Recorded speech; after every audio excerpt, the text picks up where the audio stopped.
Hi friends, welcome to cricket Telugu YouTube channel. Friends, ఆతిథ్య స్పిన్కు ఎదుర్కోలేక బ్యాటర్లంతా చేతలెత్తేయడంతో భారత జట్టు సిరీస్ను సమం చేయలేకపోయింది.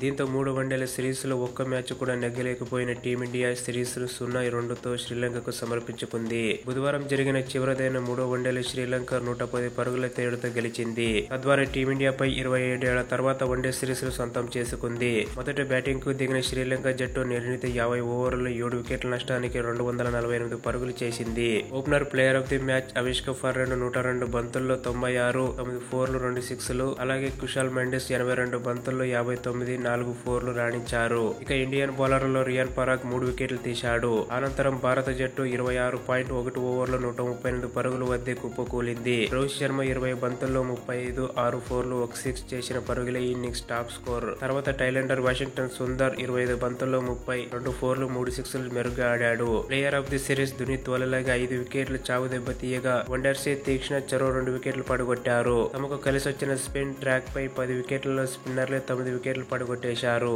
ఓకే ఫ్రెండ్స్, ఈ వీడియోకి లైక్ చేయండి. మరిన్ని వీడియోస్ కోసం ఛానల్ ని సబ్స్క్రైబ్ చేయండి. Thank you for watching.